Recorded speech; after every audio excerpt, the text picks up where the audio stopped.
Hello, Graham. I think probably he may have It's mute. Maybe. um Hi. oh hi, how are you today? Joe, sorry, I'm just getting used to the new screen on. Good, thank you. No, that is fine. I just said I just noticed you were there. I said okay, we'll just let you in at least just to meet the teams. So these are my colleagues here working on these the society. Yeah. And at least gents, this is Graham. He's one of our experts, and he will be the one that will be taking us through this course today, or at least webinar today. Hi, Graham. Good evening. How are you? Yeah, fine, thank you. And when I saw your name, I thought, no, that must be an English Graham, not Scottish one, because it will have been spelled differently. Yeah, my ancestry is from Aberdeen, not me, but my family All came right. from a small village in Aberdeen. Oh, well, I won't say that. I think if you look at the Aberdeen accent, it's a bit not too far from the English one, isn't it? So it's not too far compared to when you come to central of Scotland. You know. Yeah, very much Yeah. so. Yeah. You are special welcome to our webinar today, and we'd love to say big thanks to you for you to even take this time to come and present to us. Thank you. Great pleasure. Yeah, thank you. You're welcome, Graham. Yeah, so I have here with me other folks that want to say hello as well. So I'll just be quiet a bit. So hi, Graham. That's Dr. Shima Didiron. That's our chairman. Introduced himself already, and you know Charles already. So my name is Emmanuel. I'm the publicity officer of the society, the branch here. Yeah. And you're most welcome. I think I'll let. Okay, I'll go with what's on my screen. Engineer Sharp, you go next. Thank you very much. You're welcome, Graham. I know we're going to have a very brilliant day today, so you're welcome. Thank you. Thank you. Yeah, Graham, that is the guy in Aberdeen. So he will be taking the whole lessons down to them there. Yeah. Engineer Mohammed.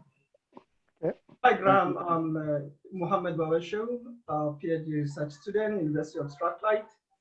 You are highly welcome. Maybe in future you will be one of our members. Thank you and welcome. Yeah, I think I would say that Graham is automatic. We're giving automatic membership from today, so which is good. Thank you. That's a great honor.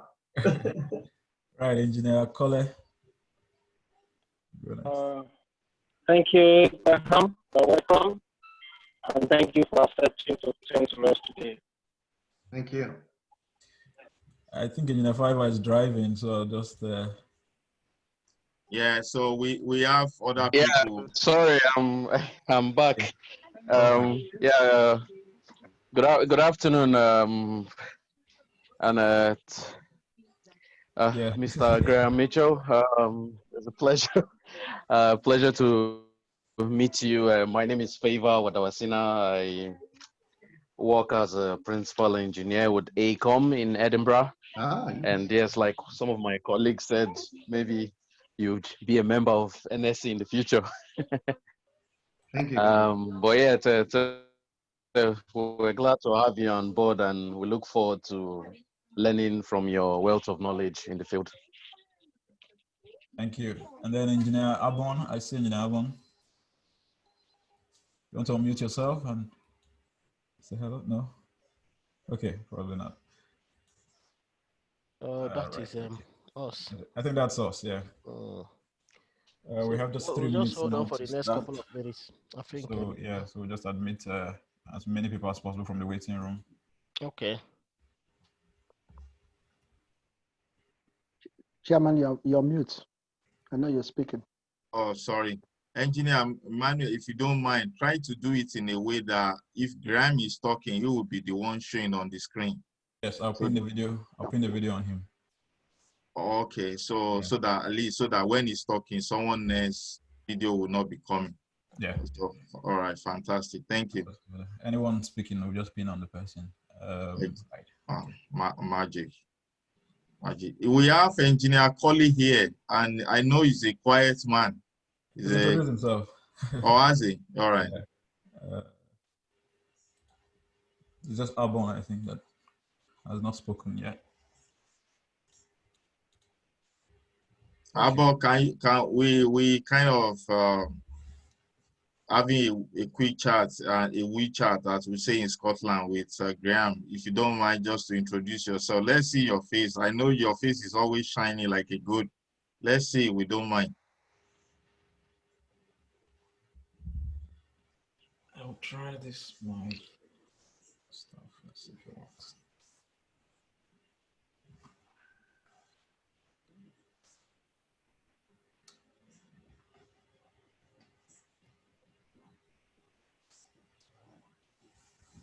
I think he's probably not. Or it can't really.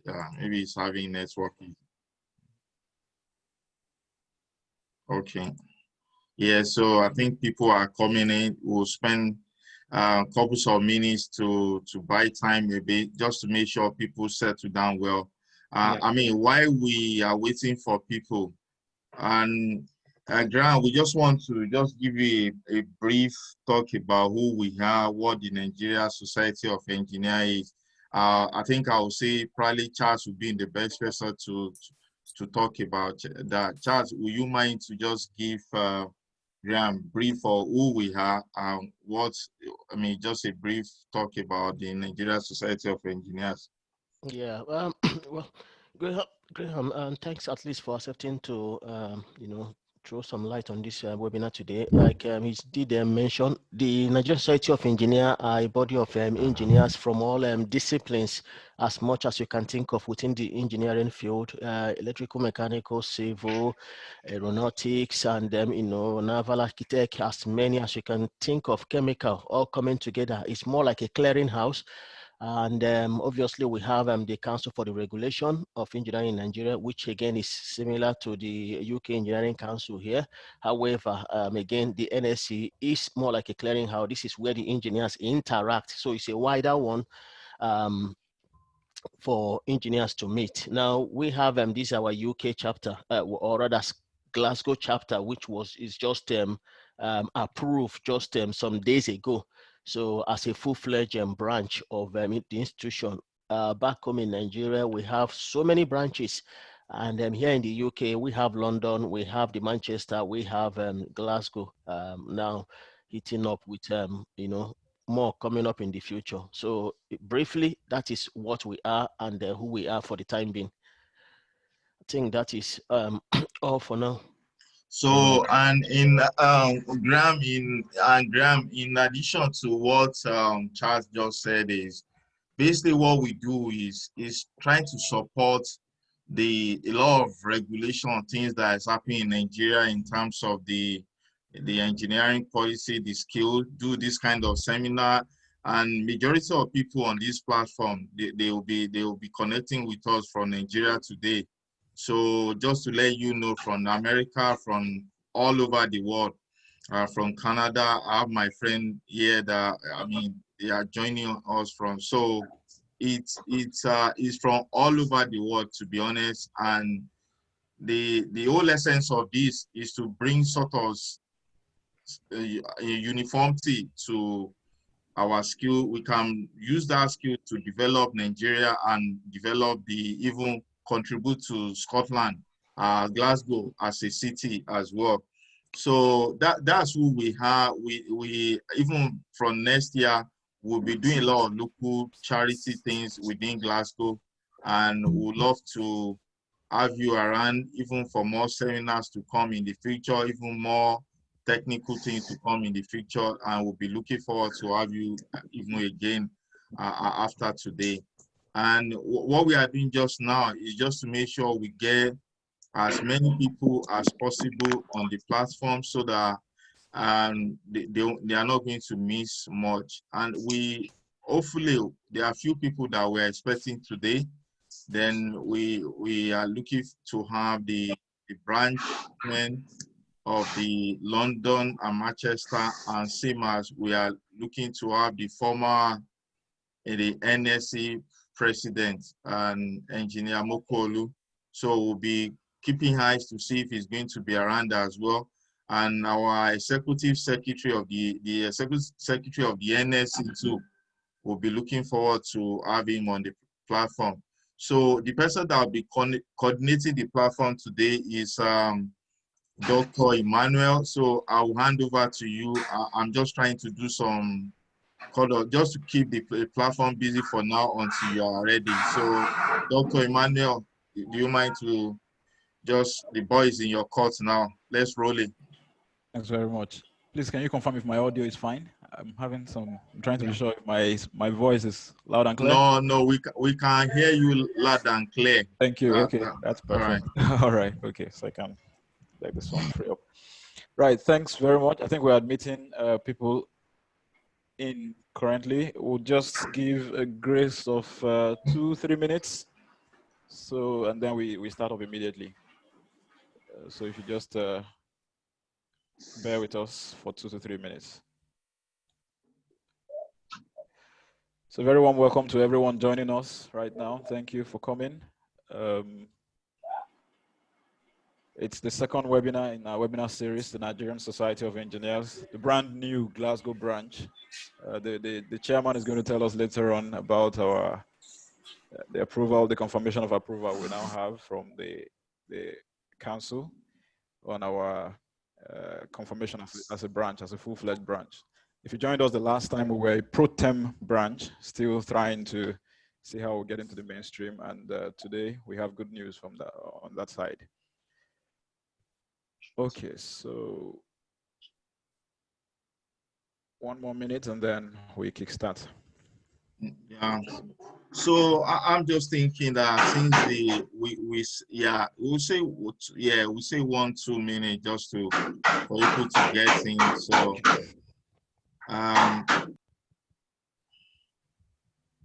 that's a strange background. Someone is knocking something there. Yeah, I'm surprised as well. Oh, that's fine. Not yet. Yeah. Okay.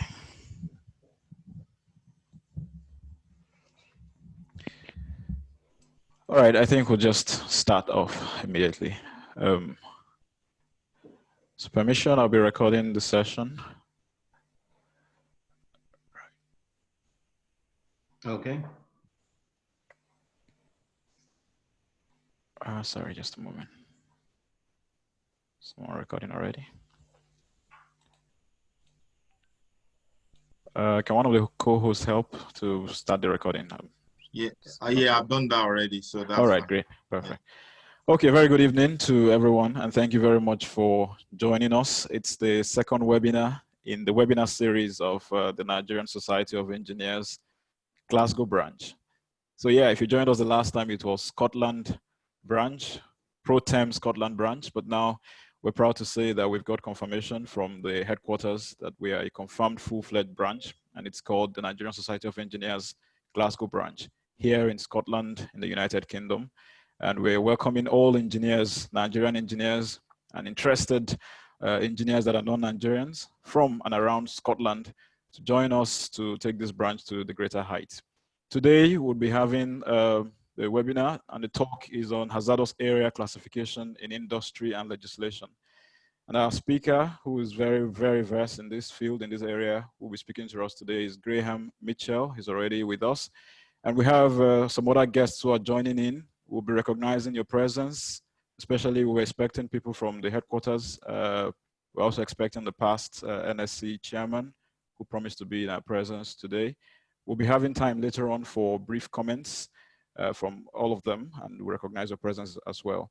We'd also, just some housekeeping, the time for questions and answers, you can use the chat box, the chat forum to send in your questions, and also to interact if you have any comments or anything you want to say. You can also raise your hands when we get to that point of the program.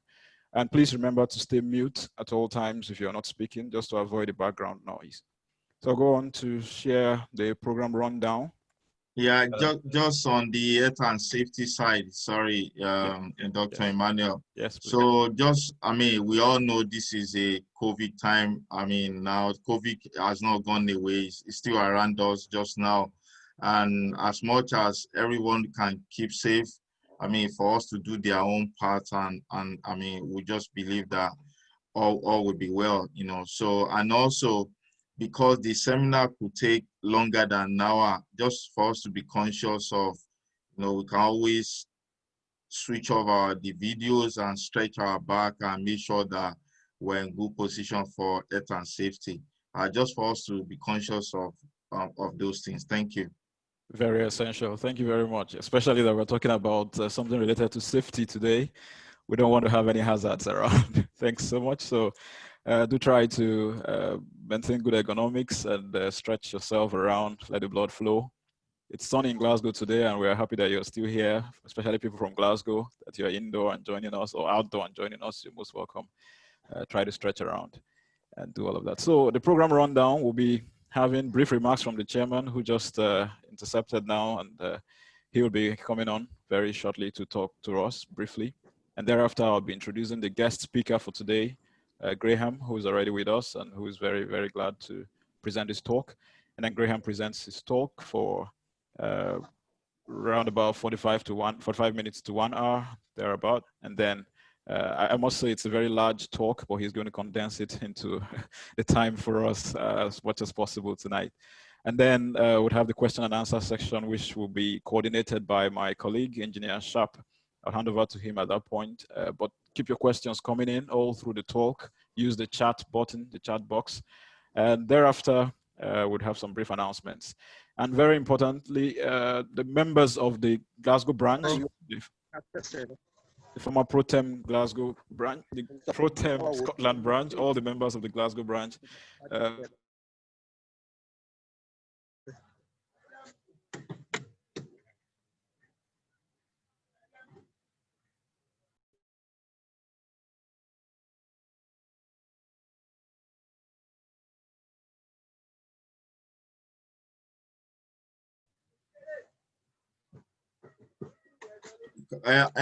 Engineer Emmanuel, I think you've for one reason or the other, you've been muted. So do you mind to unmute yourself?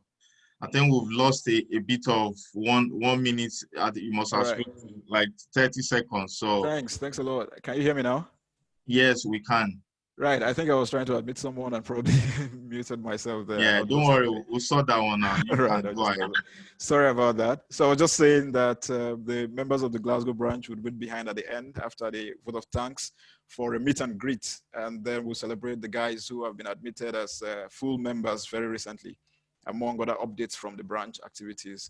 So without further ado, I would hand over now to the branch chairman, the pioneer chairman of the Glasgow branch of the Nigerian Society of Engineers, for his welcome remarks.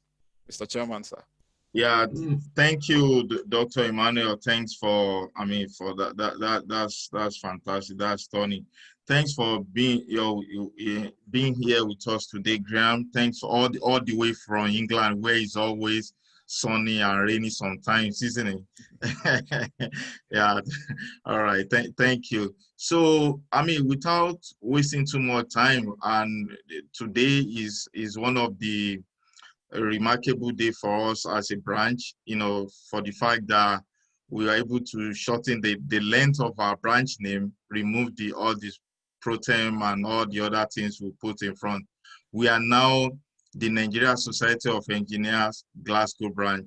So we have, we can full-fledged, we are established branch in Nigeria, and same as working towards to make sure the Charity Commission registration is sorted out in the UK. Big thanks to all the people that have supported us through the process, same as you, Graham, because part of the fact that you were able to accept our invitation is a part of the fact that we, you know, things we need to put together for people to know that our branch, we are really serious. And I have here with me all our executive, and you are highly recognized. Thanks for all your efforts for the branch, and also all our members as well. big thanks to you. You're highly welcome here this evening. And I hope that by the time we finish this program next, say an hour, then I'm sure that we'll, in terms of our knowledge in the area of the Hazardous area, will be from nothing to something. Thanks for that. I don't want us to wait too much time. Graham has been here even before some of us, so we just want to move straight to the program. And I also want to recognize the Manchester executive and engineer Patrick of Ibidoyin, you are welcome. And engineer Books, you are welcome. And also Dr. Books rather. So, and Dr. Sunday Pupola, I don't know if you are there yet. That's the NSC London branch chairman. And if you are there, thanks for having you here as well. I am here. Thank you. I'm here. Thank you very much. Thanks, Dr. Pete. Thanks for all your support till we get from Protem to proper branch now. Thank you. And without wasting too much time, I declare this webinar open, and we can go ahead. I will pass the ball is now in your court again, as I will say, Dr. Emmanuel, you can roll on the program. Thank you. Thank you very much. Thanks a lot. So that was quite brief. We'll be recognizing other people as usual. As usual. All right. So I'll be handing over now to our speaker for today, but I'll just quickly go through the profile of the speaker. It's a very abridged version of his profile that I have here because it's massive, but I'll just go through it quickly. Our speaker for today, who will be doing justice to this topic, hazardous area classification in industry and legislation, is Graham Mitchell. Graham has over 40 years experience covering a diverse industry sector, which includes oil and gas, chemical, food and drink, and water. He's a chartered electrical engineer with an MBA. Graham's background began in electric motor repairs and developed into automation control systems with specialties in VSDs and harmonic analysis.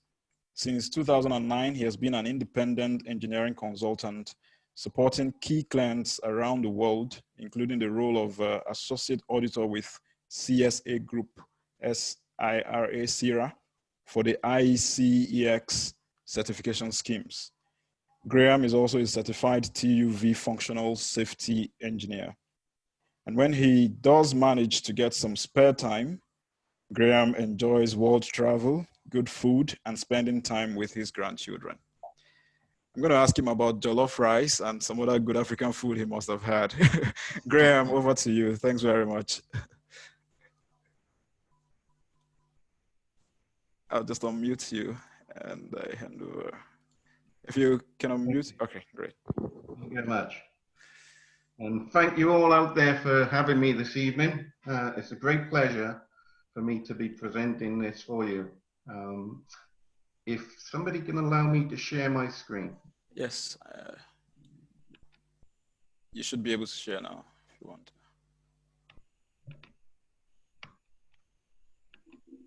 Excellent. Hopefully you can all see my screen. Yes. Yes, we can see. Yes, we can. Yeah.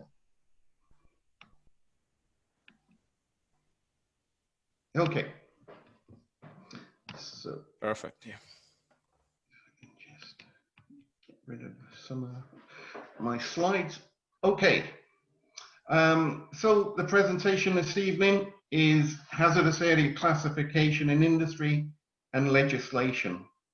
I have to tell you, it is a very big area, very big. So what I will say is, by the time I've come out to the back end of this presentation, I am more than happy to come back.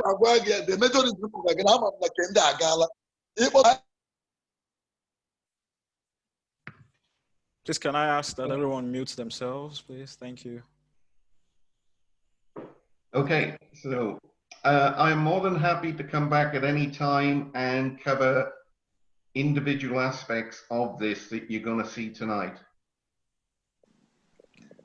But for tonight's agenda, I'm going to start by an introduction. I'll tell you a little bit more about myself and my history. Then I'm going to show you the history of where we came from in terms of hazardous areas and how we ended up with the kind of protection concepts we have today, and hopefully the things that make us a lot safer and allow us to go home after a hard day's work. Then we'll talk about the actual legislation. You'll see there, I'll talk about legislation in Europe first and how that gets into UK law, which is through the Dangerous Substances and Explosive Atmosphere Regulations 2002. Then I'll talk about the international approach with the IECEX standards, the international standards that IECEX use within their schemes, because this is the route to compliance. So then we'll look at compliance. In order to look at compliance, I will use the DSEAR regulations because it's so well structured. It's an approach which can be used all over the world, even though it is UK regulation. And you'll see why when we get into that. As I say, then we'll look at the route to compliance, but then I'll take you to the practical side of doing that. Yeah, it's one thing, and it's what many young engineers struggle with, is how do I take legislation and make sure that I comply? And hopefully you'll see that when I get into that part, when I talk about compliance and the practical side of it, you'll get the idea of how you do that. The next section after that is IECEX, which is the European Directive for Explosive Atmospheres, versus the IECEX, which is an international standard, and you'll see that it can be applied anywhere in the world. And you see, after that, I'll show you why it's worldwide and the kind of ways in which it works. Then we'll have a question and answer session. And at the back end, obviously, I'll be sending this presentation to your society, and my contact details will be there if ever you need to drop me a line for a question about something in the hazardous area or any other field I may be able to help with. I've got to that stage in my life now where I've probably covered just about every aspect of electrical engineering and the wider fields as well. So just a little bit about myself. I was kindly introduced by Emmanuel there. I did spend 10 years as an armature winder. That was what I actually did. I wound electric motors, very large electric motors. You're talking several megawatts.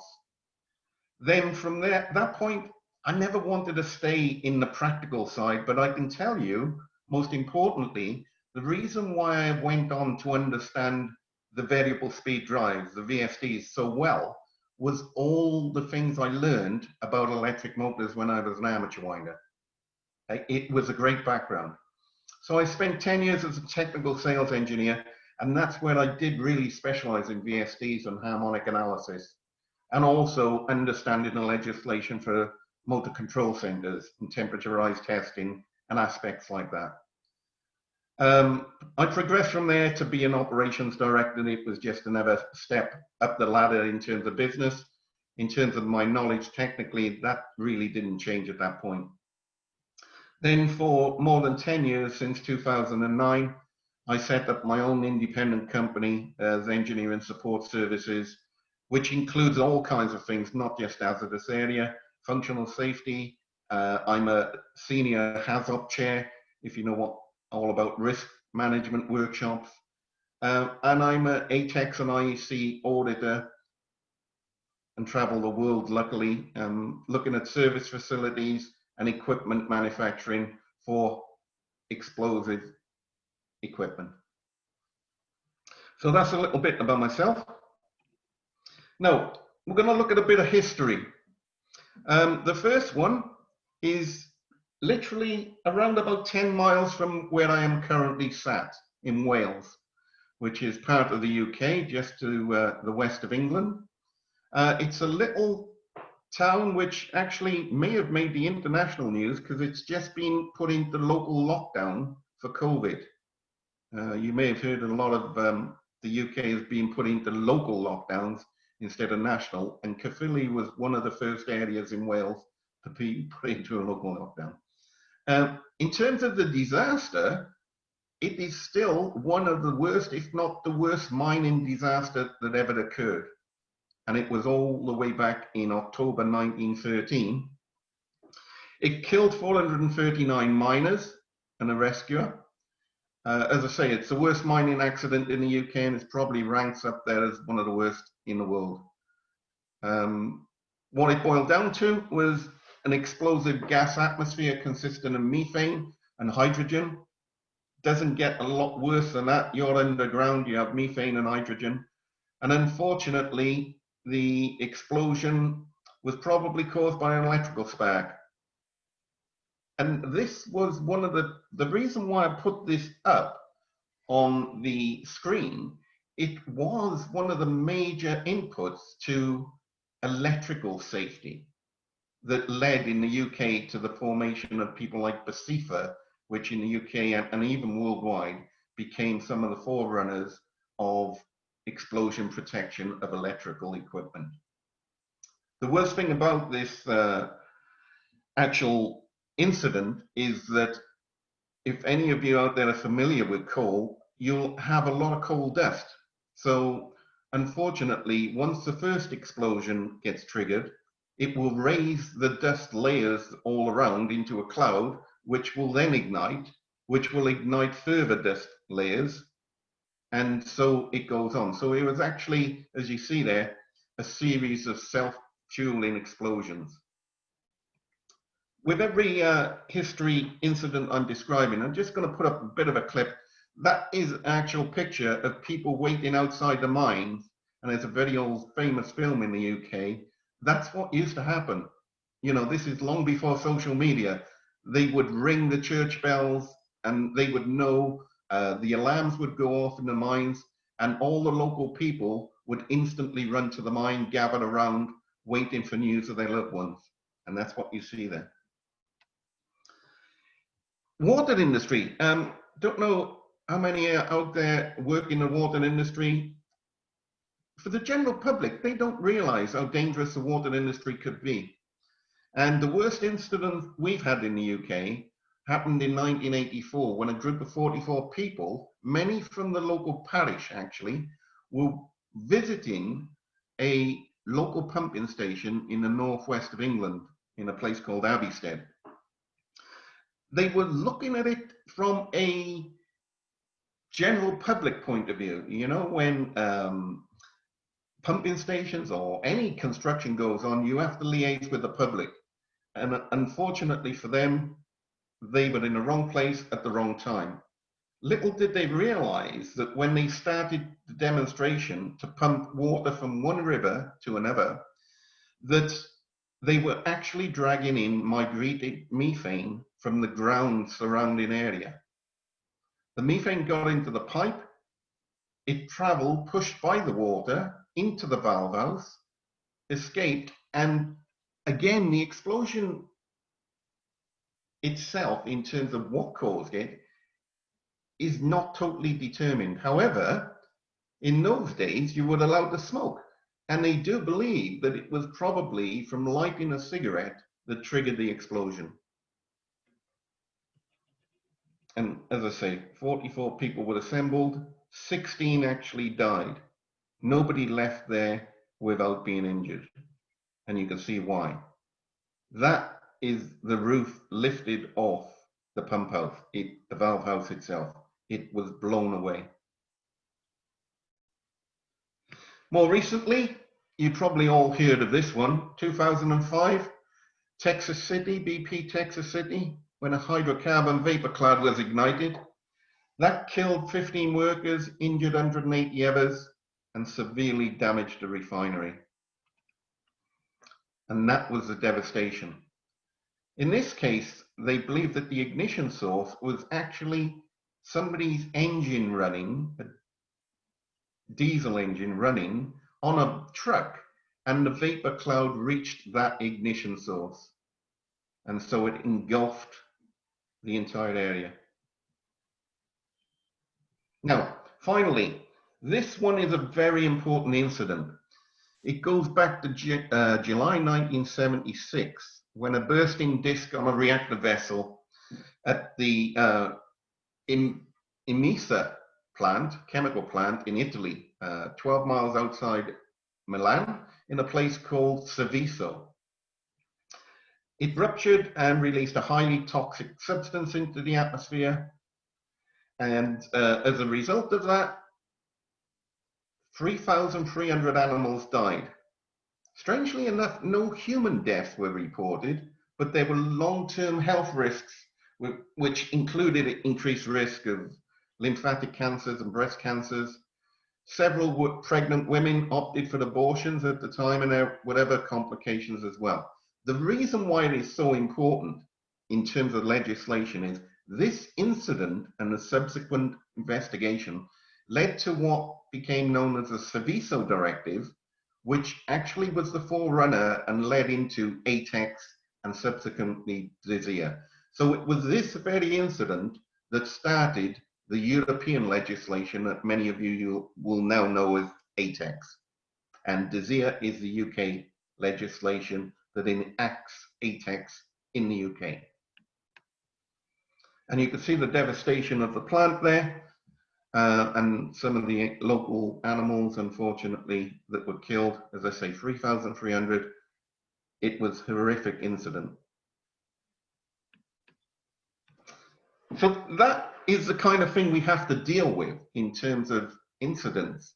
So you'll get the picture by the time I've finished this presentation, but we know that obviously for those incidents, if you take the mining one, we have a presence of methane and hydrogen. We have explosive atmospheres.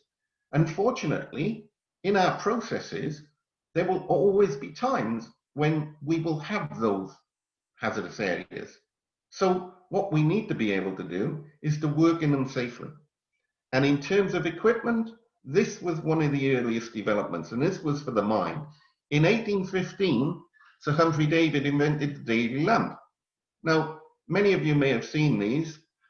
They actually use a naked flame.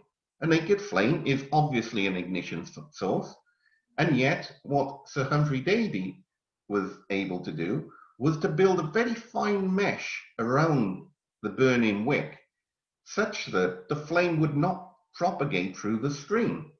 Now, if any of you out there know about EXD, which is flame-proof protection, that was the forerunner. That is the very principle of flame-proof protection. It is protection that will not let a flame propagate to the outside environment. Later, mechanical ventilation was introduced into the mines. This is fundamental. If you use ventilation, you will dilute the hazardous area and remove it in the first place.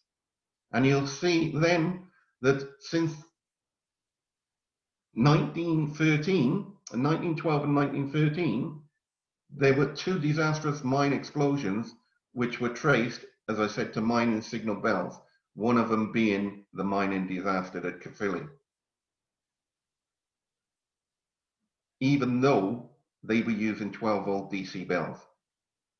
And this led eventually to the realization it wasn't about the voltage, it was all about the energy, the ignition energy. And that's where intrinsic safety comes from. Yeah, you limit the amount of energy released by that product. Now, in terms of standardizing equipment, the first German standards, protection of electrical installations in hazardous areas, were published in 1935 as guidelines for electrical installation in hazardous areas. The product design standards, which included the basic types of explosion protection, such as flame-proof, oil immersion, and increased safety. The components were designed to explosion protected and housed in industrial type enclosures that were weatherproof. All of that started to come about in 1935. In the 1960s, in Europe, the European Community was founded to establish a free trade in Europe. And to reach this goal, technical standards were needed, what they call harmonized standards. Yeah. And then you ended up with CENELEC, which is the European Organization for Electrical Technical Standards.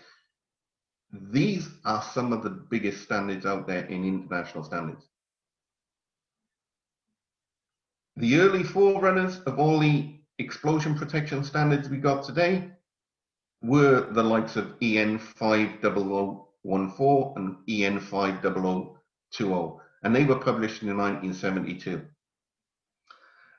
Basically, 679-10 IEC, they were the ones that followed that. Now, that was the history of why we needed it. You know, I showed you the incidents that had occurred, and there were lots more than that. And unfortunately, we still see them today. And what happened, as I said, the Seveso directive was the most important of all, because this led to legislation in Europe. The industrial safety regulations were passed in the European community in 1982, called the Seveso directive, which imposed much harsher industrial regulations. Those directives were updated in 1996, 2008, 2002, and is currently referred to as the Seveso III directive, or in the UK, what we call the COMA regulations. Now, the directive directly led to the IECEX directive. And as of July 2003, which was transitional till 2006, 2 directives were passed. IECEX 95, which dealt with equipment. Yes, so equipment and protective systems intended for use in potential explosive atmospheres, they come under IECEX 95. Whereas IECEX 137 was the workplace directive. And this dealt with minimum requirements for improving the safety and health protection of workers potentially at risk from the explosive atmospheres. So you've got 2 distinct directives there. And that's really important, because in order to end up with a safe workplace, you must not only protect your workers, but in doing so, you must know that the equipment you're going to give them or install in the environment they work is also protected and safe. And that's why the IECEX directive is good to look at in terms of legislation. Now, we're going to look at it from a UK perspective, because at the end of the day, that was a European directive. But just like any other country in the world, the only time it becomes law is when that country takes it and embeds it to their law and makes it legislation within their borders. And in the UK, the IECEX directive was done under the Dangerous Substances and Explosive Atmosphere Regulations of 2002. And it was passed into UK legislation to ensure that the essential health and safety requirements of the IECEX directives are met. Now, that statement is very important. Please remember what I just said.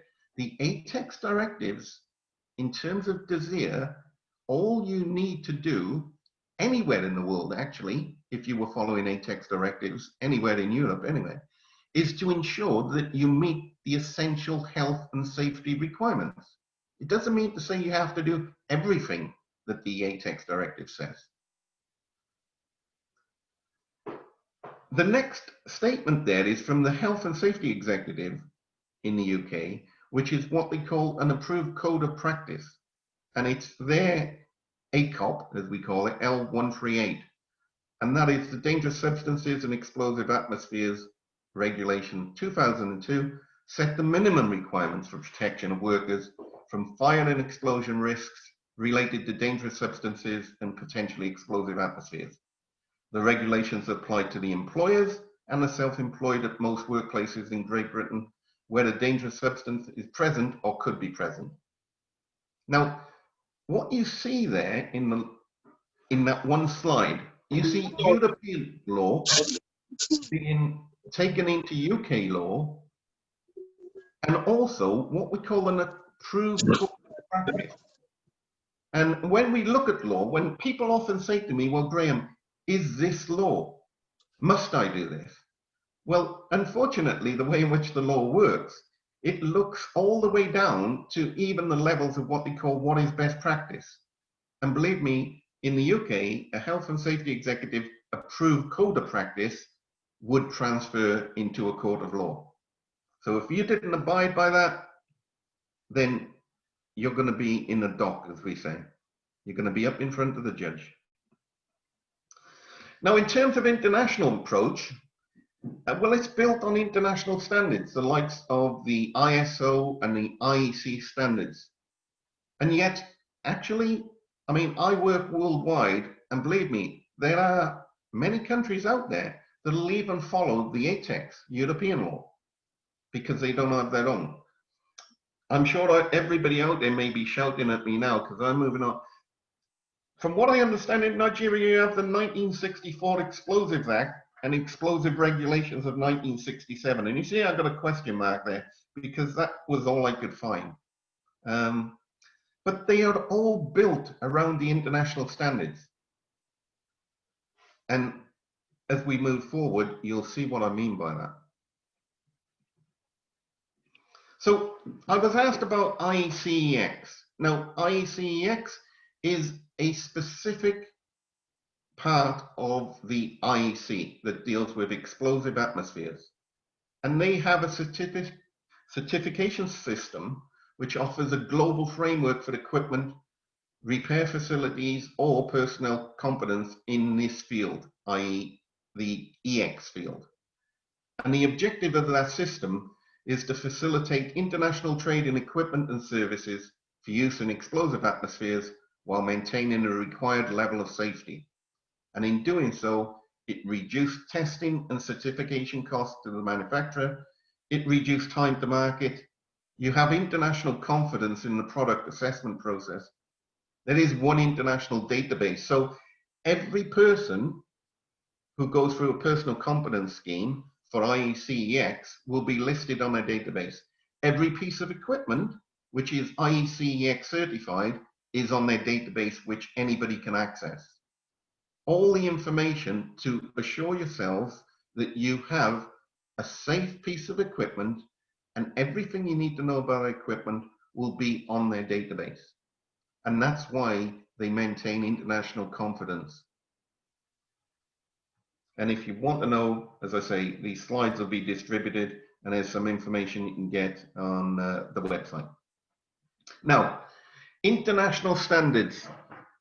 This is where we start now to understand where we need to go with legislation and explosive atmospheres and area classification, because area classification in itself is only one small part. What we need to do is, how do we get that in the first place? How do we get to the point where we now need to do area classification? And when we've done area classification, what do we need to do then? Because area classification will only tell you you've got methane and it's a zone 2 for a 10-meter bubble. Yeah, that's fine. But where did you go after that? So this is why this presentation tonight is structured the way it is. And if I didn't say at the start, I am more than happy to come back and deliver specific presentations on some of the things you're going to see here. So for instance, area classification is so wide in itself, it's a presentation on its own. Selection of the correct equipment and the installation and the testing, maintenance are presentations on their own. So what I want to start with, and the reason why I started with this presentation, is so that you all come on this journey. Because if I didn't start where I started, you won't get the picture of how it all connects. And you might be great at doing area classification, but then you won't have a clue about what equipment should be going in there. And believe me, over my time, I've met plenty of people who are highly respected for knowing all about area classification. But after they did that, somebody would say, well, can I put this starter in there, in that zone?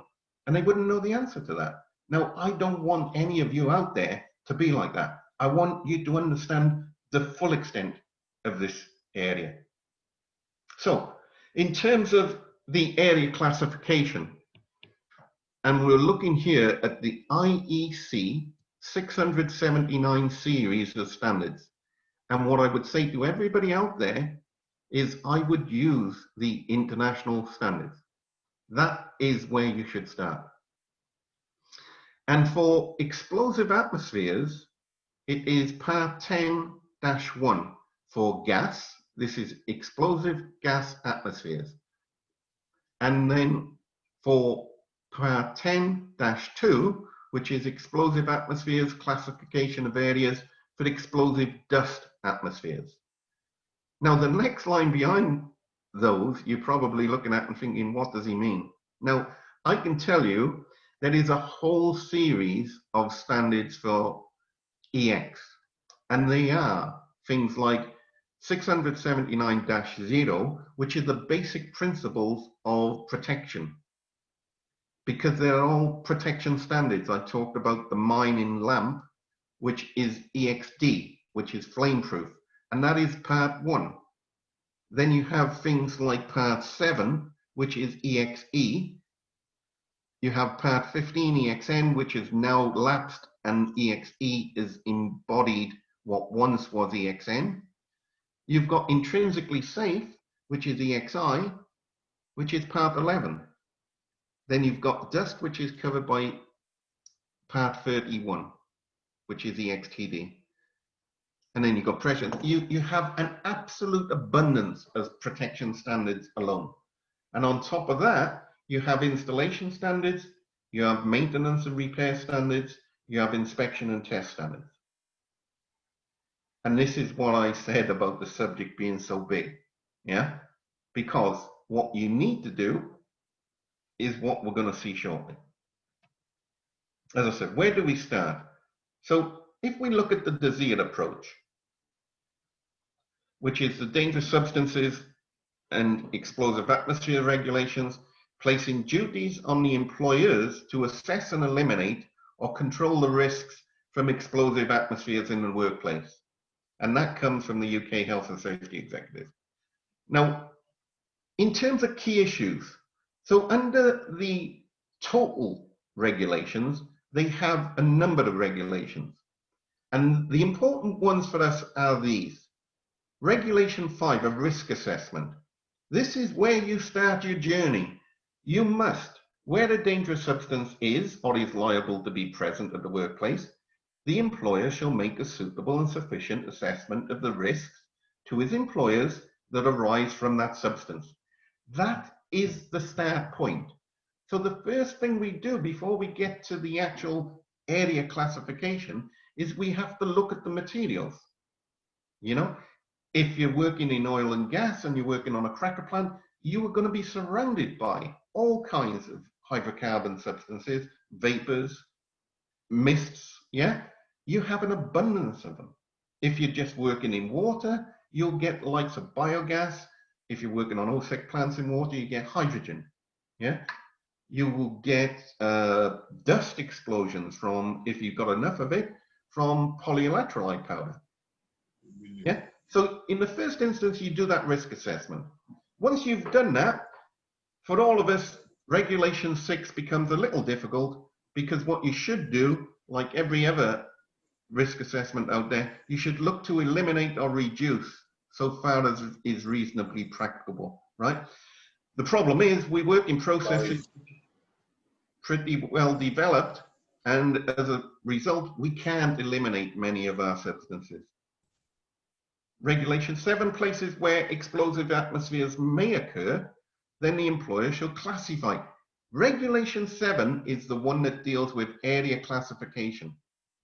You classify the places at the workplace where the explosive atmosphere may occur into hazardous or non-hazardous places. And you'll cover aspects of signage, anti-static clothing, ignition hazard assessment of existing equipment, verification, and so on. Then you move on to Regulation 9. You need to have arrangements in place to deal with accidents, incidents, and emergencies. So you have such things as fire, first aid, safety drills, fire alarms, and so on. 9 instruction and training, information instruction and training. Yeah, this is one of the most difficult that I find out there, is that employees often do not get the training they need. Believe me, I am working in industries where there is protective equipment, EX protected equipment, and unfortunately the people who are maintaining that do not have the competence to maintain it. As a result, how do we know that that equipment is safe? Information instruction and training is crucial. Then regulation 10 is simply identifying the hazardous contents of containers and pipes. Typically, this is where you see color-coded pipes that are marked gas, water, oil, etc. And finally, duty of coordination. This one may seem simple, but believe me, I've actually experienced this firsthand of where it wasn't carried out correctly. It is where two or more employers share the same workplace, whether temporary or permanent, where an explosive atmosphere may occur. The employer responsible for the workplace should coordinate the implementation of all measures required by the regulations to be taken to protect the employees from any risk from the explosive atmosphere. Now, let me tell you an incident that happened on a British Steel site in Wales here, which had a water site on it. Now, the water site had explosive atmospheres. It was very explosive because it was what they call a dryer site, which used to dry sewage and produce pellets that could be used in agriculture. But in doing so, it produced highly explosive dust. And one occasion it caught fire, but in order for the fire brigade to get onto the site, it had to come through the security of British Steel. And the security guard would not let the fire service on because British Steel did not have a fire, because Welsh Water had not told them. And that is a classic example of where you fail with your duty of coordination.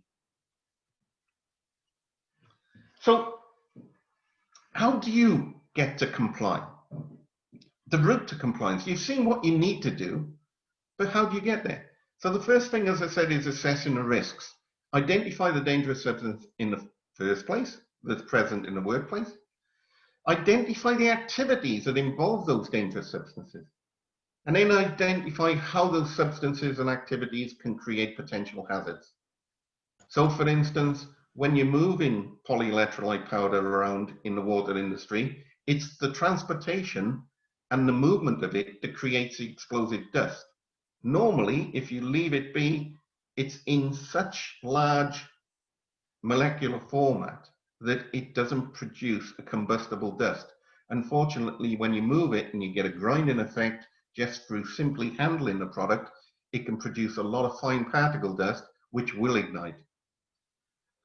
Then you look at preventing and controlling the risks. Control any possible release at the source. This is fundamental. You know, if we can contain that and don't have a release, it's a lot safer. Then you prevent the occurrence of the dangerous atmosphere itself, if we can. Dilution is one way of doing that. You collect and contain and remove possible releases. Again, ventilation, dust, for instance, you have dust filters. Yeah, and basically good housekeeping for dust, very important. Then you take measures to avoid ignition sources. You segregate incompatible materials so you don't get a thermite reaction as such. And you change operational processes that could cause dangerous conditions. Finally, get down to mitigation, measures that can restrict the possible harm after you've tried to protect in the first instance. Reduce the number of employers at risk. Yeah, you shouldn't have people walking around in the hazardous areas if they've no reason to be there. You build explosion resistant plants, and you provide things like explosion protection, suppression and explosion relief. Make sure you get it right though, because I saw a failure which blew the roof off a building because the explosion relief was incorrectly sized. You have measures to control and minimize the spread of fires. For instance, in the mines there, unfortunately, that's the one thing they didn't take on board, and all that dust just ended up having a series of explosions. Good housekeeping is really important. Finally, PPE, but that won't do an awful lot for you in the explosive atmospheres, unfortunately. Then there's some activities. I won't read all of these out because I'm conscious of time. I'm sure you can think of millions of activities in your own workplaces that you need to look at. Let's look at a practical approach to compliance. So the first thing is conducting risk assessments. As I say, the first start point often is the hazards. That may start the actual process. That's where you'll identify and say, hold on a minute, won't this produce any potential for the release of an explosive atmosphere? And that's exactly what you're looking for. Where potential for explosive atmospheres are identified, gas or dust, then you're going to use IEC 679.10 for the gas to identify the extent and the type of hazardous zone. And you'll use -2 if it's for dust. Once you've done that, you will be in a position where you see and have your hazardous area drawings, and they will be patterned accordingly, whether it's a zone 0, a zone 1, a zone 2, a 20, a 21, or a 22. They'll all have different patterns. It'll be clearly marked showing their extent. Then you need to conduct an ignition risk assessment. Now, I've talked earlier about electrical equipment and naked flames. There are 13 potential ignition risks that you have to look at. And if you use EN 1127-1, that will list them all, even down to the likes of lightning, to radar, ultrasonic, to EMC. Yeah, there are 13 different risks. Once you've done that, in terms of equipment, you need to select the correct equipment, suitable equipment. And that will involve, again, looking at the international standard in 679, whether you're using EXT, EXE, EXI. Yeah. Just remember, actually, the only device you can put into a zone 0, which is the worst zone you can have, is EXI. You cannot put powered devices into a zone 0. You'll also look maybe at whether you're going to use ATEX compliant equipment or IECEX compliant equipment. And we'll see at the back end of the presentation how that differs. Ensure the installation. Once you've got the equipment, you've got to install it.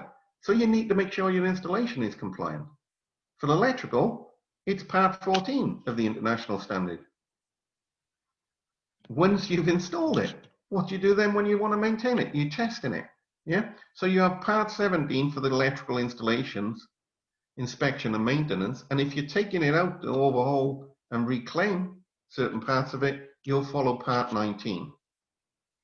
Now, what I will say before we move to the next slide is all of those international standards you see there, the 679, will form the basis of IECEX compliant equipment and ATEX. They are the standards that we use, along with some others. So what is the difference between ATEX and IEC? Because I know it's a thing that comes up time and time again. Yeah. Now, I'm not going to read all of this out for you, but it's there for you to look at in your own time. But the bottom line, the simple things are this, that ATEX is the European Union. That's where it's targeted. Yeah. It doesn't get used on a voluntary basis outside the EU, because it is destined for the EU. It is a European directive. Yeah. And what it requires is that compliance with the essential health and safety requirements. That's what ATEX is all about when it's used in the European country. And it uses compliance with standards as a deemed to comply with the essential health and safety requirements. Meaning that the strict compliance with the standards is not a requirement of ATEX. All you have to do is meet the essential health and safety requirements, not the full standard. Yeah. However, most manufacturers use the standards as their means to demonstrate compliance with the essential health and safety requirements. Bodies who offer ATEX services are known as notified bodies, yeah, qualified. A certificate is issued by that body and it's called an EU type certificate, examination certificate. It is not a certificate of conformity. And the assessment and testing certification process of ATEX, as with the EU, is risk-based, meaning that for lower risks like previous Zone 2 or the ATEX allows full manufacturer's declaration without involvement of a notified body. So actually, it can be actually a bit loose, shall we say. But when it comes to IECEX, that's a global target. Every country in the world can apply and follow IECEX. And as it says in the second line here, it is a true international certification scheme where full compliance with the international standards is required. And rather than being qualified with a certification body or a test lab, IEC certification bodies and IECEX test labs are evaluated and qualified according to a single international process, which is managed and approved by the single international IEC management committee. Again, I'm not going to read everything there. It's for your eyes in your own time when you get it. But the important thing here I want to make is that IECEX uses all of the standards, not just the essential health and safety requirements. It uses all of it. It does it through separate schemes. So you can have IECEX certified equipment scheme, and I am an auditor for that. And what you basically have, people like ABB, and I know all of you out there will know the likes of ABB, and Siemens and so on, they will apply for their equipment to be certified under the IECEX certified equipment scheme. And they'll have to send it away for testing. And once it's in place, people like myself will visit them once every 18 months for the equipment or less if they're failing to uphold their duties, and I will audit them. Now, one thing I will say, which is maybe missing here, one of the very important things about the auditing and what I like about the IECEX scheme is it looks at the quality management system. Yeah, there is an international standard for EX manufacturing in terms of quality. That's the ISO 8079 Part 34. Whereas ATEX doesn't look at things like that. It's very narrow. Again, as I say, I'll let you read the rest in your own good time. In terms of IEC worldwide, you can see from this slide, yeah, it reaches as far as the Korean standards, Japanese, Australian and New Zealand, into the Americas, yeah, all across Europe, southern tip of Africa, into Russia. All of those that you see on that slide will take their following from the IECEX.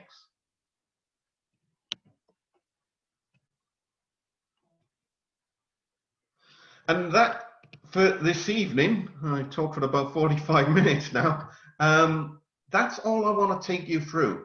Now, as I said, that is your route to compliance. And the reason I wanted the presentation to look this way is exactly that, is that we can come out of this presentation into area classification, into equipment selection, into installations, into maintenance and repair. I'm more than happy to come back and do that. But as you can see, if I tried to do it in one presentation, we'd be here for a very long time. And I think you'd all get a bit tired. So I hope you've enjoyed it, and I'll take any questions you may have. Well, thank you very much. I'm up now.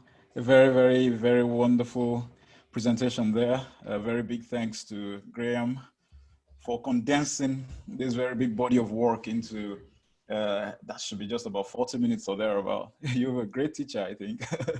Thank you very much. I would like to just call on our colleague, the Secretary of the NSC Glasgow branch, to just say a very quick thank you to Graham for the talk. And thereafter, I'll recognize the presence of some dignitaries that have also joined us before my colleague takes on the Q&A. So briefly, I'll just call on Engineer Charles.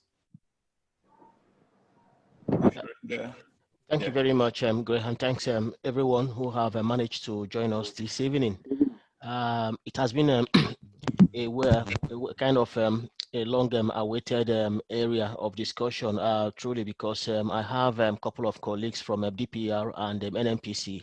You know, we're just rubbing minds, saying a couple of things, and then it just struck me that something like this needs to be flagged up. And I was happy when one of our engineers back home in Nigeria mentioned something from I think that this is a kind of something that is long overdue. So we are more than happy that at this time we are able to have this kind of webinar. Thanks a lot, and we hope to at least still extract more from yourself, as you have said, over 40 years. So I think NSC will be a platform to begin to discharge those knowledge. Once again, thank you very much, and thank you, everyone. Thanks very much. That was very apt. We'll be looking at several certifications in the IECEX. We'll be looking at modifying the Nigerian regulations relating to explosives. We have so many gas explosions, pipeline explosions, tanker explosions, and all of that happening in Nigeria, making the news every now and then. I think this is an area to really look at. Thanks again. I'll quickly recognize the presence of some dignitaries that joined us while the talk was going on. And then the question and answers will be getting set for Graham to take them. We have amongst us just now the immediate past president of the NSC, that's Engineer Adekunle Mwokolu, FNSC. You're most welcome, Mr. President. If you would want to just say a brief comments, you can unmute yourself, sir. Yeah, thank you very much, Cheryl. It's indeed a great delight to join you here. And congratulations, I've already put up in the chat box how excited I am to be able to meet. You can see, I'm at the airport in Lagos, trying to get back to Abuja. So I wish you continuous success, and I've thoroughly enjoyed this lecture, and I believe that those of us in Nigeria will be able to put traction to the knowledge that we have gained from this technical session. Thank you very much for having me, and I wish you all the best and greater heights. Thank you very much. Thank you, President. We appreciate you, and thanks for all your effort as well. We're happy that you are here today, and we wish you all the best in even all your new appointments and appointments to come. Thank you. Thank you. You're welcome. A very safe flight. Well done. Thanks so much. Thank you.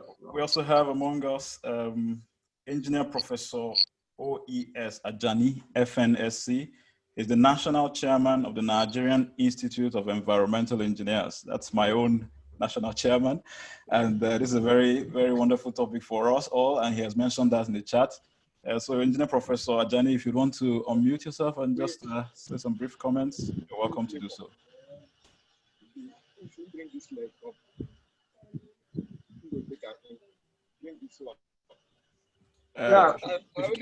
Good evening. Okay. Good evening. Good evening. Good evening. You're welcome. Yeah, this is Engineer Ajani, not yet a professor. Okay. No problem.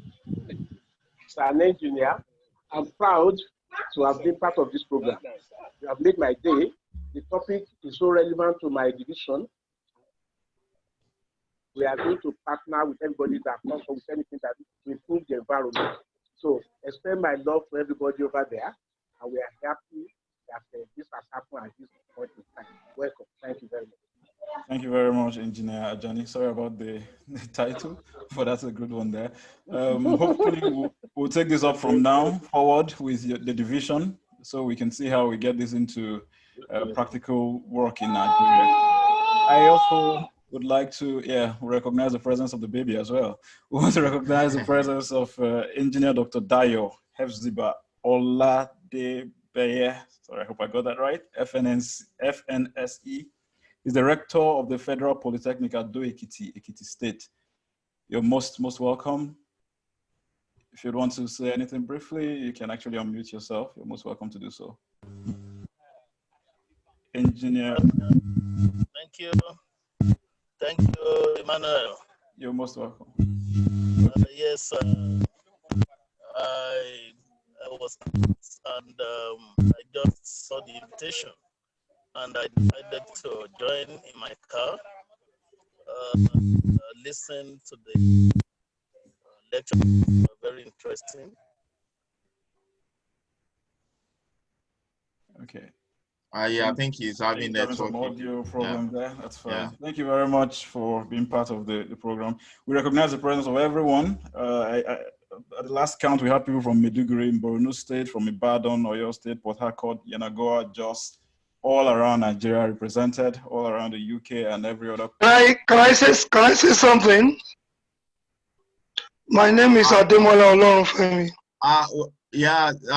President, we are very sorry, sir. I think we miss you, sir. And no problem. Yeah, that's the former NSC president. And engineer Ademola Olorunfemi, FNSC. You are welcome, sir. And you have the platform, sir. Thank you very much. Thank you very much. I like to correlate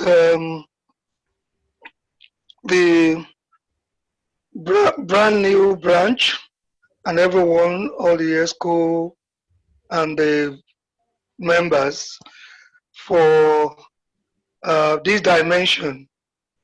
I'm sure the diaspora branch is going to change the narrative. I actually joined almost some few minutes after you started, and I was able to listen through. It's the direction to go. Let's take it from there. Congratulations. I'd like to thank the guest speaker, Graham. It was lovely. And I am sure, as Engineer Jani has mentioned, it is important for relevant divisions, environment, for instance, which I also belong to take this kind of collaboration, I would say, further. There's a lot to learn from what he has said, and there's a lot we can gain in Nigeria. And it's good that members abroad are doing this for the country. I want to thank you very much. Congratulations. Thank you very much. Thanks so much. Yeah. And sorry about that. We just missed No problem. Okay, moving on, I'll hand over now to my colleague, Engineer Sharp, to just manage the questions and answers session. We have a lot of questions in the chat. He will take on from here. Engineer Sharp. Thank you very much. You're once again welcome. It's a privilege to be here. Great thanks to our speaker for the day. I'm going to just call on the first person to bring up the question, whose hand has been up for some time. But just in case you're not able to use the chat room to drop off your questions, there's a method you could raise your hand on the electronically, and we'll get you picked up. So can I ask David Ibitola to be the first one to go with his question, and then after that we'll take a few questions from the chat room. David Ibitola, please. If you unmute yourself. Good evening, everyone. I'm so happy. I hope you can all hear me. Yeah. Yes, hello? We can. Yes, we can hear you. Please, I greet everyone, my fellow engineers. This is very, very apt and very timely. And I'm speaking from Lagos, and we all know what is going on basically within the country and where we also operate. I just want to ask this question. whether there's a way the guest speakers can also share with us the ways and means of which she was able to tackle some of these infractions, so to say. Because here in this country, we have areas where that are very, very, risk prone. They are explosive areas, like having a fuel station, around a residential area, and even in a system where the regulatory authorities that are saddled with the responsibilities, they are not also living up to expectations. So my question is, how do we, is there the ways and means which, in the course of his own work and training, if there's a way he can share with us how to handle this type of situations, and what can be done also, because the things we've gained from here, it also goes a long way for us to use individually. But where we have areas like this, what can it be done? How can we go about this in curbing some of these excesses? Thank you very much, David. You're welcome. Thank you. Question noted: ways to tackle this week's particularly working in pro area. I would probably save a little bit of time by asking our guests to wait. Let's take the second question so that he can answer them together. I'll read one from the platform. Do you use typical figures like those in API RP 500 documents, or do you see any drawback with such? So Graham, if you may come in at this point, our speaker. Right. Sorry, can you repeat the question? The first one, the question was practical ways to tackle risk-prone areas, particularly when the regulatory framework of people started with such responsibilities and not living up to expectation. That's number one. Ways to tackle practical ways to tackle risk regarding to explosions. And number two, API RP 500 documents. API is American Petroleum Institute RP 500 documents, how it relates to what we are talking about, or is there a drawback in that? I guess the person fielding this question may come from the oil and gas background. Yeah. API. Okay. Yeah. Okay. If I take the first one, in terms of, it's a big question. It's a very big question. How can we, from a practical perspective, remove the risk of the hazardous zones in the bigger environment, and unfortunately it really does come down to the government and legislation and enforcing that on the companies. And I don't think there's an easy answer.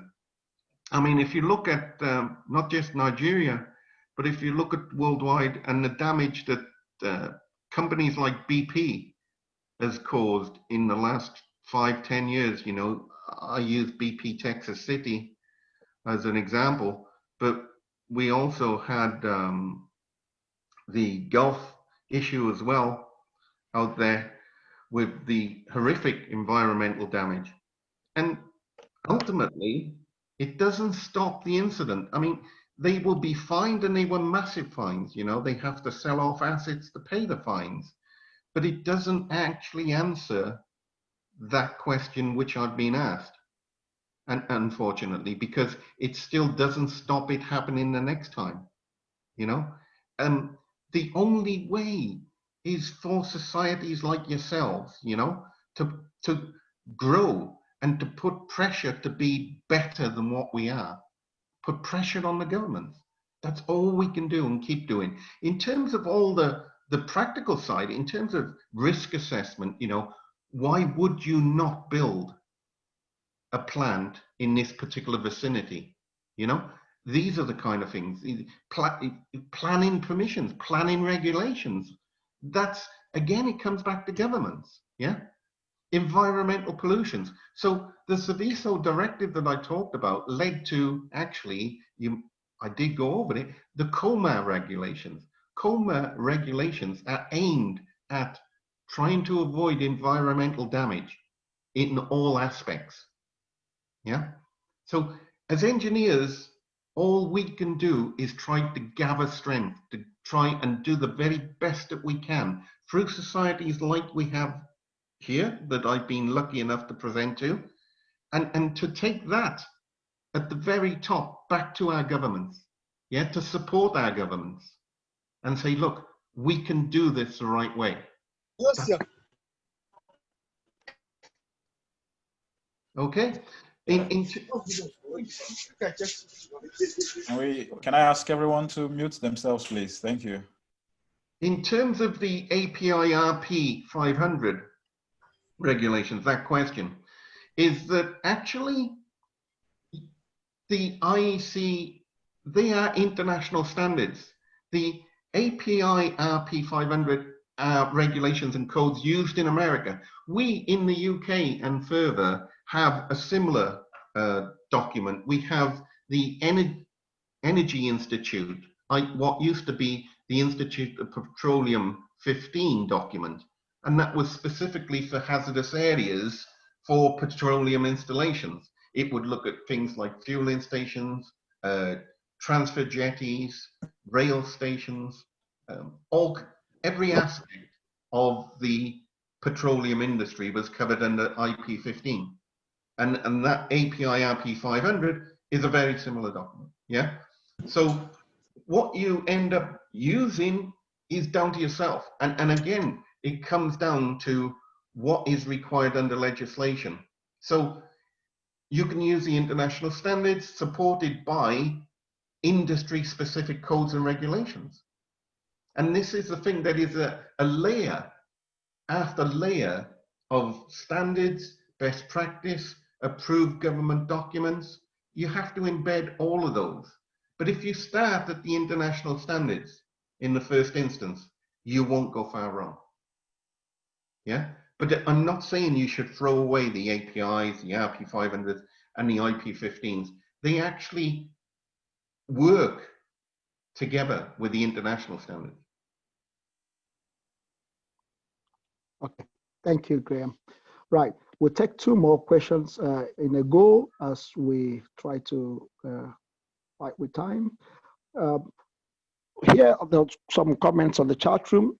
First one is, who is supposed to be responsible for, the person throwing the question is asking for your perspective on this.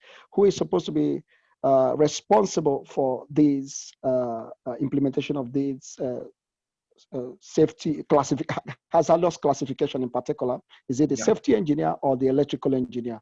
He wants to know your perspective on that. And the second question would be, are there likely changes? Do you foresee changes with the adopted changes coming to these IECEX and Selenec laws because of Brexit? Do you foresee?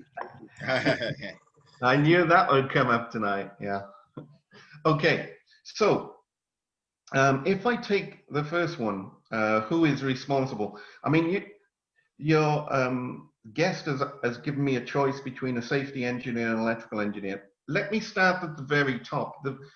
The one thing about the legislation that we've gone through is ultimately it is the employer's responsibility. Yeah. Now, when we get to the question, well, who's responsible for ensuring the safety, overall safety? Is it the safety engineer or is it the electrical engineer? My answer to that would be both, because actually it's like everything else we certainly do in the UK, and that is you are ultimately responsible for safety in the workplace.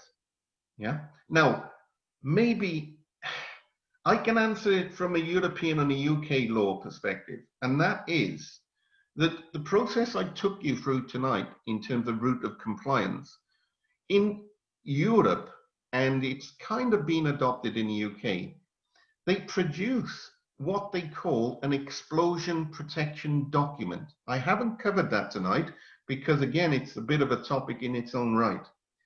And what that means is when you do all of those things that I showed you for compliance, before you switch the plant on for the very first time, somebody has to verify that every step that I described has been done in compliance with the standards.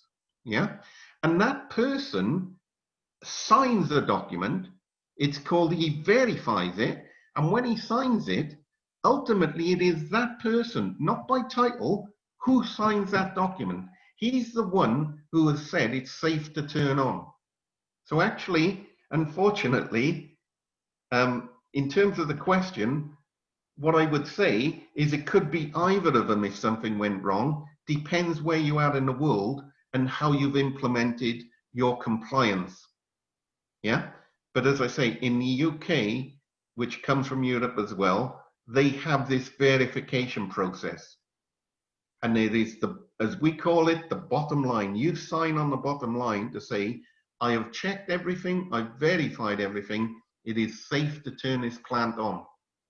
So it ultimately, at that point, is the person, but actually, ultimately, it's the employer, the director and the board of directors who take the ultimate responsibility. And it's how that company then designates who they want to say, yes, it's safe to start this plant. So it doesn't come down to a role per se, unless the employer is defined within the role of the safety engineer or the electrical engineer that you will be the verifier that a plant is safe to be in operation. Okay, thank you very much. That's very clear. Right, a couple of questions we'll read out too. One is asking, is there a requirement to renew HAC of a facility after a period? I'm not too sure. I will give hazard guess that HAC full, but you will know what that means. And then the second question in that row will be hack. The hack. Yeah, hazardous area classification hazardous record. Area Yeah, classification. Yeah, hazardous Sorry, area hazardous, I classification. thought it meant something else. If I could just jump back in, I'm very sorry. I didn't answer the second question in the last round, and that was about the legislation. Changing with regards to Brexit.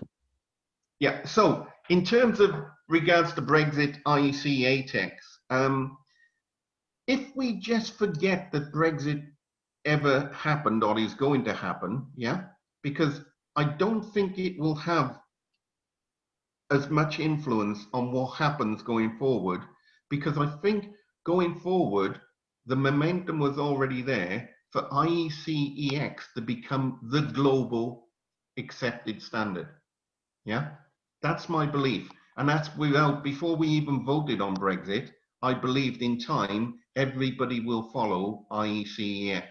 Because when I showed you the worldwide map, you can see how it's being taken and used by other nations all over the world. Whereas the European community, yeah, they took ATEX, but actually, as I said in my presentation also, it's built on IECEX. ATEX could not exist without IECEX and all of those standards. Yeah. So I think, yeah, Brexit may have an effect. I mean, in the UK, if we don't get an agreement, we're going to have UK, oh, I forget the marking now. Compliance agreed. I think it's UKCA. We will have a mark instead of CE. And so you'll have our own, maybe our own set of directives or regulations. But ultimately, as long as we follow IECEX, we won't go far wrong. And I think we'll just default to that. Okay. So thank you very much, Graham. So is there a requirement to carry out the review of the hazardous area classification after a period for a facility? And adding to that, as part of mitigation against explosion, is reduction in energy, a reduction in energy level typically considered? Would you consider reduction in energy as a mitigation against explosion? Right, okay. The first one, hazardous area classification.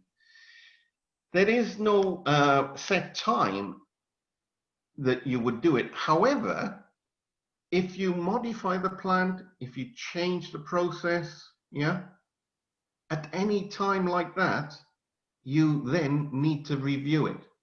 Because actually when I answered the last question and I described what we call an explosion protection document, that particular document is what we call a living document. It will sit and live with that plant and process for its entire life, even down to decommissioning. And what happens is if you go to modify that plant or touch that plant in any shape or form, you need to go back into that explosion protection document and update it. So it's not a case of time, yeah? It actually lives with the plant. And so in terms of time, if you think about it, you will probably be touching that an awful lot. For instance, when a pump fails on the plant and you take it out, you will get an EX repair certificate for it. You'll get a new certificate. That will have to go back into your explosion protection document. Now, when I describe it as a document, it can be in electronic format, as many of them are now. And it doesn't have to be in one place either. But there is a set format for it. And you must be able to bring all of that together under the audit process. So it's not a case of saying, oh, our hack is 2 years old, we need to look at it, or 3 years old. Because believe me, long before you got there, you would have already modified or touched something or maintained it in such a way that you needed to go back in and modify that hack anyway. Does that make sense? Yeah, yes. Okay. Better. Then the other one is reduction in energy level. Yeah, reduction in energy level. It's not really going to be seen, and it could be specific. Yeah, I guess you would have to look at it on an individual basis, but I can see how, you know, when we talk about the amount of energy in terms of ignition, for instance, it is so small that I know that this question is not asking that. Yeah. So in terms of energy, it depends what kind of energy we're talking about. It depends what kind of energy we're talking about and what the knock-on effect is going to be. I mean, generally a reduction in energy in the process or plant is helpful anyway, yeah? And it would be a plus point, yes. But it would be a part of a total mitigation. You wouldn't be able probably, unless it was something very specialized, to flag it up and say, that's one of my major mitigation measures, is I'd reduce the energy to a certain amount. Because if you still got the hazardous substance and the explosive atmosphere, the likelihood is you'll still get that explosion. You may reduce the extent of the explosion if that's what you're getting at, and yes, it does help. So it is certainly something, if you have the ability to do so, you should look at doing without a doubt, and you should record that. Thank you. This is the final question, as much as we can allow for now, for today, because of time. There's a question here. Is it safe to install an equipment in a HVAC enclosure, that's heating, ventilation, and air conditioning enclosure, with spark potential in a zone 0 area? Is that safe to do? Can you repeat the question? You kind of broke up in between at my end, sorry. Okay. Is it safe to install an equipment in a heating and ventilation and air conditioning enclosure with spark potential in a zone 0 area? The equipment that has a spark potential, but it's it's not safe. Can't. The only equipment you can install in a zone 0, yeah, unless there are exceptions, but that's not one of them, right? And I won't even go into the exceptions. It's things like fire pumps, yeah. The only thing you can install in a zone 0 environment is intrinsically safe equipment, which has very limited energy. You're talking about 2 millijoules in that region, yeah. You're talking very low energy. Okay, thank you very much, Graham. So I'll pass on back to the Secretariat, and it's a pleasure. Okay, thank you. Thanks very much, Engineer Sharp for managing that session very, very wonderfully. And another very big thank you to Graham for tackling the questions so excellently. I think more people are itching to ask questions and several things they want to know about. You can send your questions to Graham's email. He just displayed that. We'll be sending the lecture materials across to everyone if we have your registration details and your email already. You can also contact us at contact@nseglasgow.org.uk. I'll say that again, contact@nseglasgow.org.uk.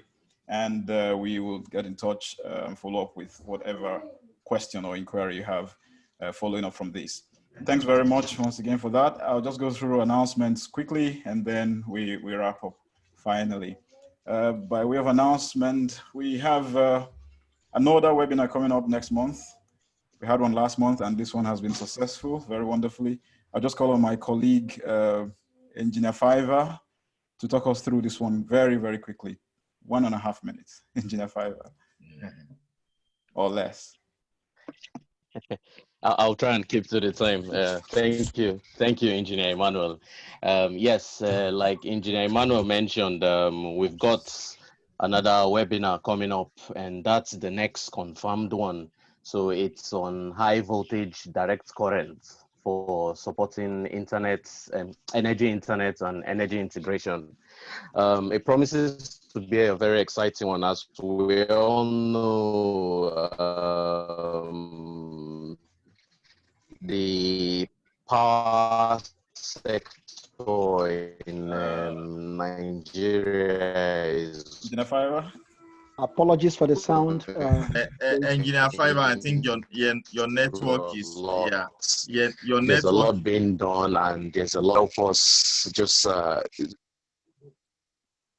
Engineer Fiver, can you start all over again? It seems the network is poor from your side. If you don't mind to start it all over again. Thank you. Okay, can you hear me now? Yeah, that's better. That's much better. Can you hear me now? Yes, that's much better. I'm actually using a friend's account now because I was using my mobile. So that means you may not be able to see my face. So yeah, as I was saying, it's the next one is what's shown on the screen, high voltage direct current for supporting energy internet and energy integration. It promises to be a very exciting one. As we all know, there's a lot going on in the Nigerian power sector in terms of infrastructural deficits and improving supply across the improving electricity supply across the energy supply chain. This would also give us another perspective in terms of the benefits that high voltage direct currents could bring to our system, especially when you think of bulk power transfer and integration of renewable energy. So I do hope that you all endeavor to attend it. The presenter is Professor Xiaoping Zhang. He's a professor of electrical power systems from the University of Birmingham. Okay, I think. Yeah, I think he's talking. I think you muted me. I said I was using someone else's system, so. Okay, sorry. Go on then. Yes. So yeah, no, I think that's also, please, irrespective of your discipline, it promises to be one that you would benefit a lot from. So endeavor to attend it. It's in October, so at least it gives us sufficient time to prepare for it. I think it's on the 17th of October, yes. Engineer Samuel. Yes. Yeah. 17th of October.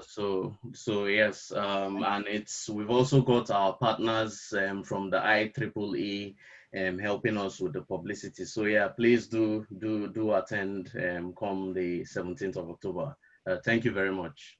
Thanks very much, Engineer Fiver, for taking so much time, but being very engineering about it. Thanks a lot. So finally, just to announce that members of the brand new Glasgow branch of the NSC. I expected to just wait behind after when we conclude this. We just have a meet and greet and then give you updates about the branch and other activities that we have in stock. And then we'll wrap it up from there. So I would hand over now to my chairman, finally, for the vote of thanks, to thank everyone, and then we call this close. Mr. Chairman. Yeah, thanks, Dr. Emmanuel. Thanks for putting this program in shape and in direction. And I just want to special thanks to Graham Mitchell for being with us today. You've done so much by wrap up this Hazardous area in this few minutes. And for me, just in my own area alone, the Hazardous area is a big topic, and you can't select any equipment before you sort that out. And looking at how relevant it is to all the sectors, a lot of things going to design. So, and I'm sure that, as you said, you need to break, if people want to know much about their area, you need to break it down because it's a very huge topic. Thanks for bringing everything together within that short time. We appreciate you. And as we said before, we would really love you to be part of, to be member of the Nigeria Society of Engineers Glasgow branch. We really love you to be part of us. And if you don't mind, maybe you'll be getting more correspondence from us from today. So, and you say at the start of this webinar that you don't mind. Or thanks for accepting that. Thank you. And I also want to appreciate all we are opportunity to have two past presidents in our midst tonight. That's awesome. Engineer Olorunfemi, FNSC, and Engineer Mokolu, FNSC. So these are the two past presidents of the NSC in our midst. That's a big thing. So we appreciate you. We also want to appreciate the Nigeria Society of Engineers London branch chairman, Dr. Popola. And Dr. Popola, do you want to say one or two things? Dr. P, I always call him Dr. P. He knows what I'm talking about. There's not much to say. That well done for the fantastic seminar webinar that you've done today. And I think this is the second one you've done, and I don't know where your limit is going to be. You're setting yourself a very extremely high standard that all of us have to follow. Well, I've just noticed that your next webinar is going to clash exactly with London one. So I don't know how we're going to do that. Oh. I think it's better for us to join together than to split ourselves. Yeah, we've set our dates many weeks now, and I've shared those dates with you. So let's have a look to see how we could change something to make sure the two of them doesn't clash. Remember, true. I think that I didn't even remember to I didn't notice that, but we'll talk about that, Dr. P, later on. Thank you very much. Highlighting so that we don't stab ourselves. So well done. Thanks a lot. Okay. Yeah. So, also, we have from the Nigeria Society of Engineers, Manchester branch, and Engineer Patrick, you'll be doing. Engineer Patrick, do you want to say one or two things, Engineer Patrick? Yeah. Good evening, Dr. Sheon, and all the executives of NSC Glasgow branch. Congratulations. I think it all started, and we didn't know it was going to be very smooth as it has been. So congratulations. I want to congratulate Engineer Babashew as well, and all your other executives. Thanks so much, Graham Mitchell. It's been a very insightful webinar. I really learned a lot from it. I also want to say that just as mentioned by Dr. P, we probably should use the NSC UK organizers to schedule our programs to avoid clashes and also to make sure that there's a maximum impact from the UK branches. Thank you very much and congratulations. Thank you so much. Thank you, Engineer Patrick. Special thanks to all our members, the members of the Nigeria Society of Engineers Glasgow branch. Thank you for being part of us today. If you are not part of us, this program will not be successful. Big thanks to all the other branches in Nigeria, around the world that join us, all individuals that you really want to improve your knowledge in the area of Hazardous area classification. Thank you for joining us tonight. And without wasting too much time, we will be going straight to our mini meetings, strictly to the Nigeria Society of Engineers members, the Glasgow branch members, and we want to declare this seminar, this webinar closed. And thanks for all the people that are here on this platform. And we say God bless you. Bye for now. Thank you. Thank you very much. Goodbye. Bye.